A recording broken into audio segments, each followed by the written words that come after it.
Hi folks, welcome back to the channel. My name is Jason, and along with my wife Jen, we retired in 2021 and moved from Chicago to Maine. We've been here now 3 summers, and in that time we have spent almost all of that time building infrastructure here on the property, where we still have some more infrastructure to build. Today we've got a few things going on. I've got to cut some cookwood firewood for the cookwood stove, and I'll show you what that's all about here in just a minute. And more importantly, we've got to get some of the screened gravel over here, because we got our blocks for the foundation of our 20 by 20 garage that we're going to be starting here in a few days. So we've got to get that going, but unfortunately it's going to rain tomorrow, so we got a lot of work to do today in getting some things covered up and ready for the rain, and then getting this cookwood cut up, getting some gravel over by the build site for the garage, and lastly we're going to be working on our fire pit area, because I'd really like to have a fire tonight. So all right, well, with that said, I am going to get things set up here and ready so we can start cutting some firewood, and I'll show you what I mean by cookwood as opposed to the wood that we would typically use in the wood stove for heating. So give me a moment, let me tie some things up here, get ready, and then we'll get started.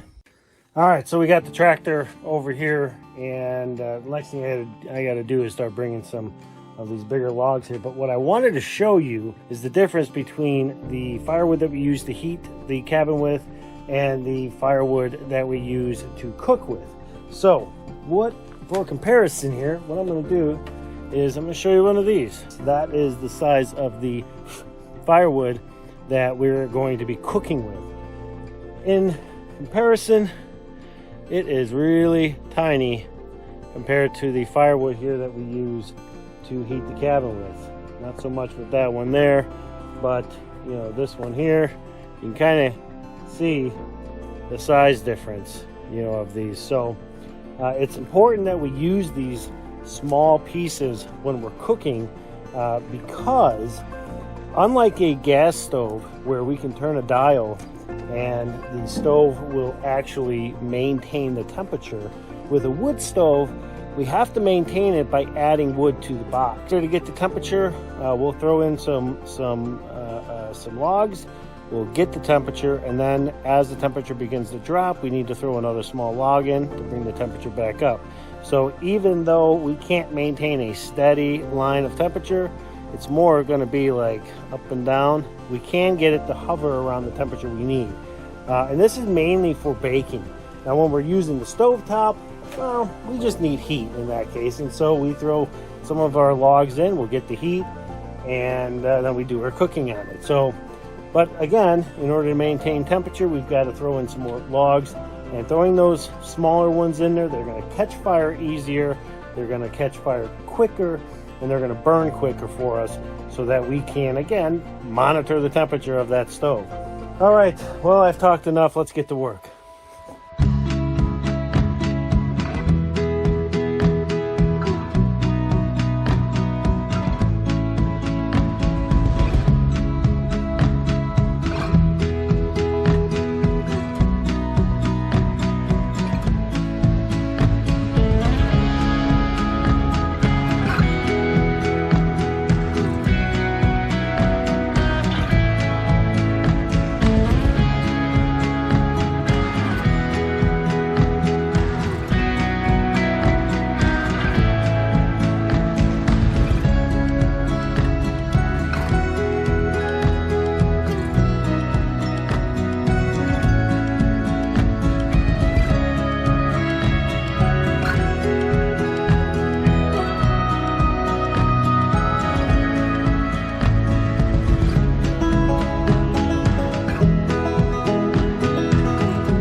folks, so now that we've got this load up here, I suspect this is going to be all that we're going to put up here for right now.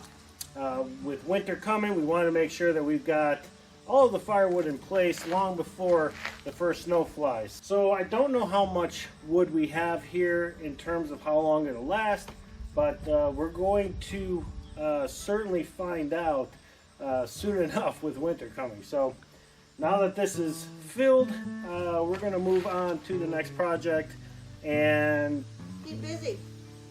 Keep busy.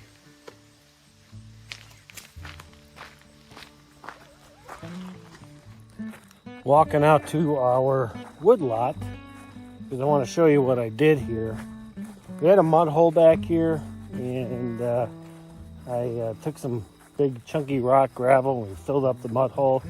I just ran over it with the tractor, and it looks pretty good. I still have some over here, but I ran out of gravel and rock, so I'm not too worried about it. But it's pretty solid. We'll see what happens when it rains. But for the most part, it doesn't look too bad, huh? Yeah. Well, we'll get this filled in over here. I don't know if we're going to do it this year, but maybe next year. But I've got to show you this little section here. We've been talking about this since we moved on the property. So that is a nasty wet mud hole. It's here because there is a stream that comes through the road. Now, there used to be a culvert there years and years and years ago. I found the culvert buried in this brush over here. But the plan will be to get another culvert and stick it in there and then fill that in with rock so that we can drive back to the border there, because our property is down there. And we do eventually want to do some work down there, but I can't get down there until we fix that section of road. So the next thing on the list to do today is to I got to cover up our lumber that we just got from our neighbor for a few other projects. All right, well, enough of me yapping. I've got to get these tarps, which are right here, and we got to get this lumber over here covered up because it is going to rain tomorrow. And the lumber that's sitting over here just so happens to be for a few projects that we have coming up before winter. This pile here. So in this pile are some 3x10 by 10 footers that we're going to be building a brand new V-plow for this winter. And then the rest of that lumber in there is for our chicken coop, which we'll be building. I'm not sure if we're going to get to it this year before snow comes, but I'm going to do everything that I can to do that, because again, over here behind me, we're building a 20 by 20 garage. So as I said a few moments ago, we were going to be building our fire pit here. So I've got the gravel down, and I'm going to go get a rake. We're going to rake and flatten it out, and then I got to go get some rocks and boulders so we can make the pit.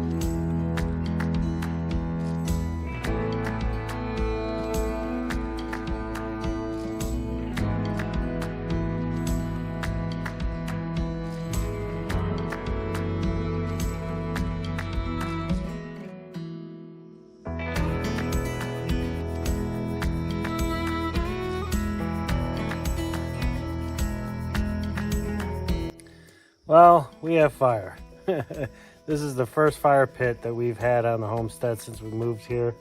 And I was just telling Jen, it's funny because I feel like I'm just, being a boy in my fire.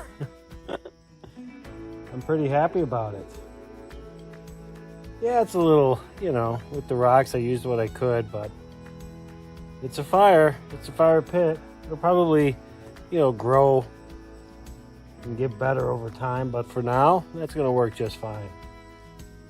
What do you think? I like it. Nice to have a fire.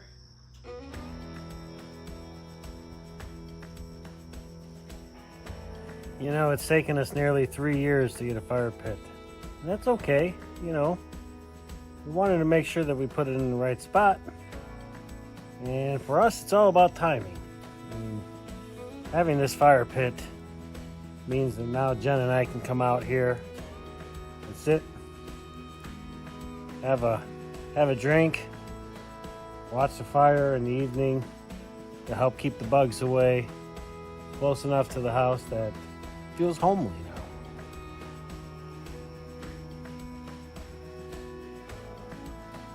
Well, folks, that'll do it for this video. We very much appreciate you folks watching and subscribing and liking our videos, interacting with you folks and commenting with you, and hearing you folks interact with us is just it's just a blessing for us. You know, we never thought anything about you know, doing this YouTube thing and that it would be the way that it is. You know, we've met so many amazing people, not only here in Maine, but all over the country, you know, through our YouTube channel and through our other social media. And we're so grateful for that. Well, I'm going to sit here and enjoy this fire for a few minutes before I clean everything up. I suspect after dinner, Jen and I are going to come out here and have a drink and enjoy our new fire pit. On behalf of Jen and I, thanks so much for sticking around and watching this video. If you liked it, please hit that like button. Please subscribe to our channel and spread the word for us. All right, folks, we'll see you on the next video. Where's my baby? Hi, baby girl. How you doing? How you doing? Oh, yeah. Mr. Whitco. What's up, buddy? Tessunka. Got all of our babies here.